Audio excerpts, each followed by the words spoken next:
looking to drop a subframe on a Miata, this is the video for you. Today we are going to show you how to drop a subframe in possibly under an hour. I've seen a couple videos on YouTube about this. They make it seem so hard and so complicated, and it's really not. If you do have power steering, it's going to be a little bit different, but I'll tell you what to do. I did have power steering, so I know what I'm doing. What you'll need a 19, a 17, 14, 12, and a 10. That's basically it. All you need for sockets. If you have two ratchets and double of these, it's going to be a little bit easier for you. You're going to want a 10 mil crescent. An impact will help, but you don't need it. Another ratchet and then extensions. Should be all you need. I'll let you know if you need more. To jack it up, all we did was put jack stands in the fronts. You really only need access to the fronts. If you have tall ones, it's going to help you out. If you want to lift it up a little bit more room is better. To make your life a little bit easier, 2 jacks will help you out a lot. If you only have one, you can still do it. It'll be fine, but 2 jacks is definitely going to help. An engine hoist will also help, but we don't even have that either. So this is kind of a sketchy way to do it, but it's going to get done. Dropping niggas ducking from this shit.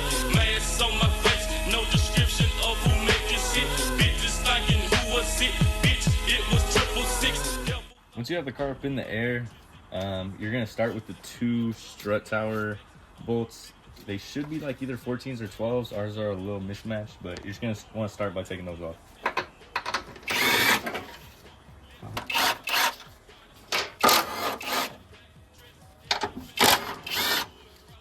Alright, now towards the rear of the subframe, there's going to be 2 14s just holding the rear of the subframe in. You're just going to want to start by taking those off.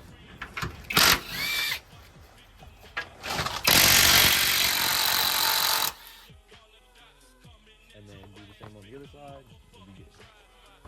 Alright, now that you have the 4 bolts taken out of the rear of the subframe, you're going to want to slide a jack under, preferably with wood, just because it can be a little bit high and probably supports the engine a little better. What you're going to want to do is you're going to want to put it on the end of the transmission bell housing here. A couple times and it seems safe, so that's just what we're going to do today. Just slowly jack it up, make sure you don't hit the oil pan at all, and you should be good. Straight from the north, bitch. Rich growth is my stomping ground. You niggas don't make a move. You bitches don't make a sound. So I'm gangsta. Alright, after you have your jack supporting your engine and your transmission, you'll find on both sides of the subframe there's 1 bolt in this kind of hole over here. This is your motor mount. I believe it's a 14, so what you're going to want to do is just crank that loose and then you can get it off of there. Use the impact on a chrome socket because I don't give a fuck.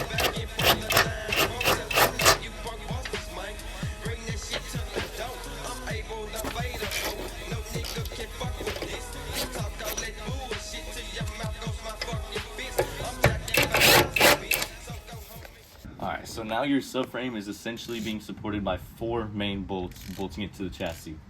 Before we take those off, we're going to want to take off the sway bar end links. It's a 14 on both sides, so just crack those loose and you should be good.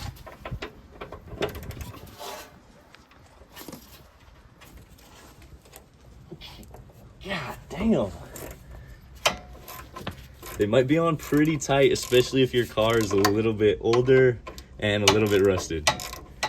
Alright, now come to the other side. Crack this one loose.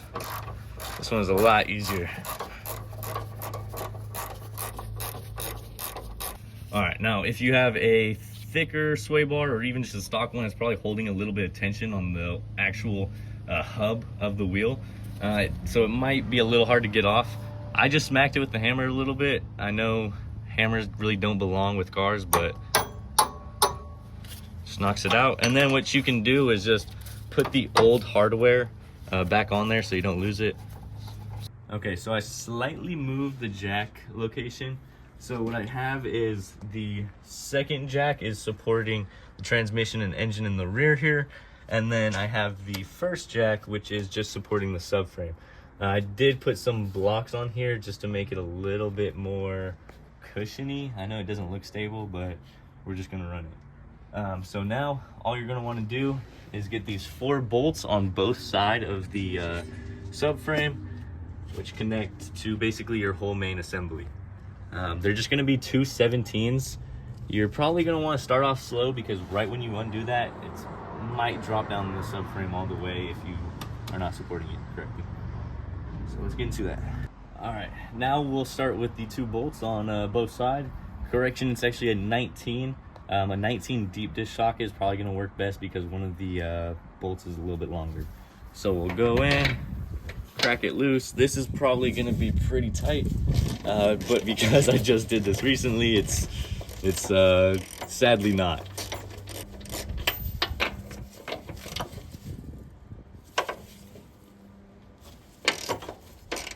That one was thankfully a little bit better. So this is why you want to make sure you have something supporting it, like that jack underneath with the wood.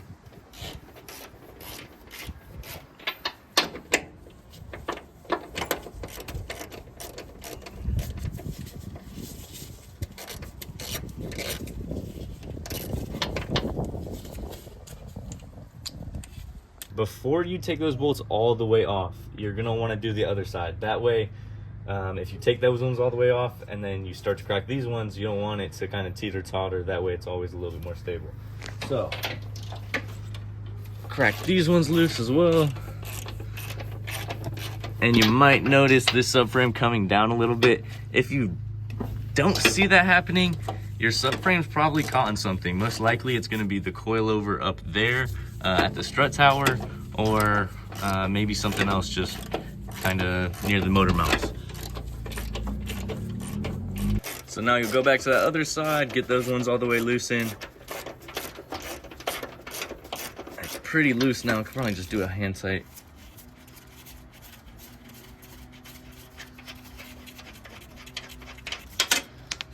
And there she is. So now, really the only thing supporting your subframe is your support underneath.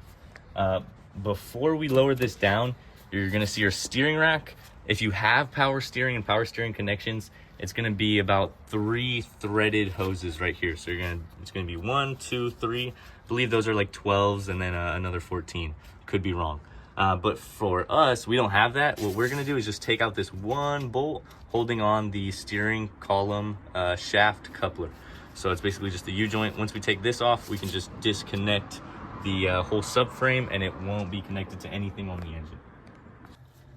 All right, so you can turn the steering wheel and it'll turn this coupler to get the right direction on the bolt.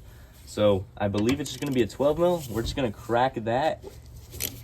Might be a little difficult because it might turn your steering column. So just kind of power through.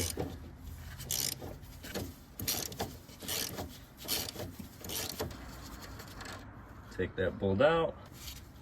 Once we drop this subframe, should kind of just slide out. All right, before you fully lower your subframe, you're gonna want to disconnect your brake lines once there's a little bit of slack. Recommend putting something underneath the wheel so that way when all your brake fluid falls out, it doesn't just stain your whole concrete. So you're gonna want to come in behind the wheel, just put this 12 mil crescent right on the brake line hose and just pop it off. And this is probably going to be a little bit of a process, unfortunately, because you do have just a crescent. Come over to the other side and just hit this 12 mil again. This one's actually can do by my hand, so. You can also do this before you drop the subframe. It might be a little bit easier. It might cause a little less slack on your brake lines. Once you've stopped leaking brake fluid out of the brake lines, you can take your little trays out to catch the fluid. And then what we're gonna do is fully drop it all the way. So probably best if you have somebody on the other side, and we're just gonna slowly let this jack go.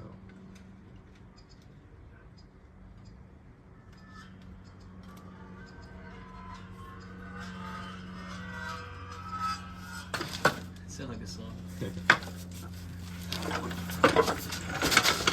So now we have our full subframe just kind of laid out to the side.